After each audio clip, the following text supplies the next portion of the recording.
GamerSpawn. Hold on to your boots. Modern Warfare 3's assault begins in a trailer showcasing the multiplayer for the first time.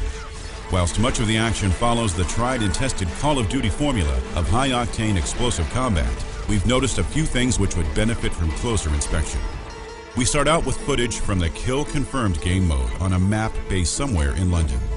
Kill Confirmed works along the same principle as Team Deathmatch, but with a twist. Kills are not counted unless the enemy's dog tags are collected, confirming the kill. As well as working as a deterrent to camping in one particular spot by forcing players to move to confirm their kills, it also adds an interesting tactical twist in the form of denials.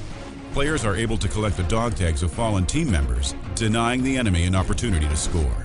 Kill Confirmed looks set to increase the pace in its Modern Warfare debut.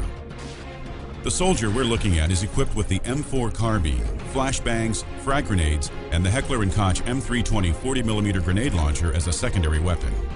Developed from the HK AG-36 grenade launcher, which was normally used on the G-36 and its variants, the M320 is intended to replace the aging M203. In the real world, it can be attached to a Picatinny rail or used as a standalone weapon like it is here. He is also using the Kick proficiency, which reduces weapon recoil. Weapon proficiencies are a new system in Modern Warfare 3 designed to replace the previous challenge system that was used to unlock weapon attachments. Kill streaks have also received an overhaul in Modern Warfare 3. Players must now choose between one of three strike packages: Assault, Support, and Specialist, which essentially dictates what kind of kill streaks you have access to, and the way in which you generate them. This soldier has selected the Assault package, which works in the same way as kill streaks in previous Call of Duty titles. The player gains rewards for scoring multiple kills without dying. Kills scored via the kill streaks will also count towards further kill streaks, as in Call of Duty 4 or Modern Warfare 2. This soldier has chosen the standard 3-kill UAV, an AH-6 Little Bird for Overwatch after 9 kills and Juggernaut after 15 kills, which will presumably allow the player to don the heavy-duty Juggernaut armor to absorb vast amounts of incoming fire whilst he lays waste to his opponents. He is also using Recon, Quick Draw, and Stalker as his 3 selected perks. Recon is a new perk which, according to some sources, marks enemies on your radar when they deal explosive damage, and the Pro version marks enemies on your radar when they deal bullet damage. The Quick Draw perk decreases the time it takes for you to aim down the sights of your weapon, and its Pro version also decreases the time it takes to pull out equipment, such as flashbangs or frag grenades. Stalker allows players to move faster whilst aiming down the sights, and the Pro modifier delays the detonation of claymore mines the player may stumble across. We then watch the action unfold as the player embarks on a chaotic killing spree that gives us a glimpse of the AH-6 Overwatch kill streak, a SAM turret as featured in Call of Duty Black Ops, and the player's eventual death at the hands of a sniper's M40A3, who then proceeds to successfully collect his dog tags for a confirmed kill. The eagle-eyed viewers may have noticed that the dog tags belong to Simon Ghost Riley, a name familiar to many from previous Modern Warfare titles. Is this merely an Easter egg, or a hint at Ghost's inclusion in Modern Warfare 3? The scene switches over to the Middle East and to someone playing the Capture the Flag game mode. He's equipped with an M4 and an ACOG scope attachment and the focus proficiency, which reduces the flinch effect when a player is hit, assisting you in keeping your sights on your opponent despite being under fire. As a secondary weapon, he is carrying the Magpul FMG-9 folding submachine gun firing 9mm parabellum rounds.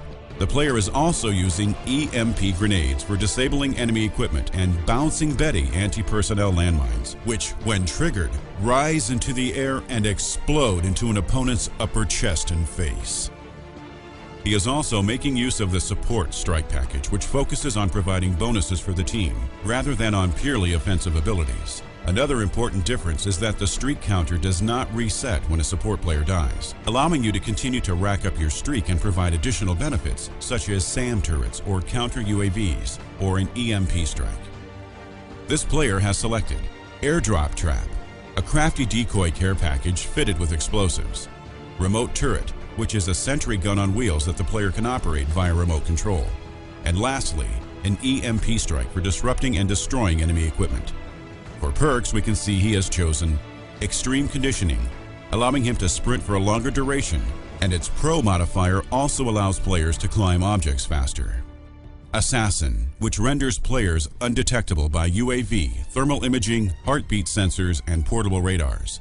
Its Pro modifier also allows players to become immune to the effects of a counter UAV and an EMP strike. Enemies will also not see a red crosshair or player name when they aim at a target using Assassin Pro. And Sitrep, which highlights enemy explosives or tactical insertion points and also makes enemies' footsteps louder in its Pro incarnation. Combat resumes and we get to see some of the new features in action, showing us how effective the bouncing Bettys and EMP grenades are and giving us a glimpse of the airdrop trap in action before the player is ruthlessly taken down. The third sequence introduces us to a player equipped with the 6.8mm barrel variant of the ACR fitted with a red dot sight attachment. As with the previous sequence, he has also chosen the focus proficiency and is carrying an XM25 CDTE, or Counter Defilade Target Engagement, as a secondary weapon. Also known as the Punisher, the XM25 is a 25mm airburst grenade launcher derived from the XM29 OICW, designed to counter opponents in heavy cover by having its ordnance explode in midair above the intended targets. Claymore anti-personnel mines and a portable radar system round out the player's equipment set.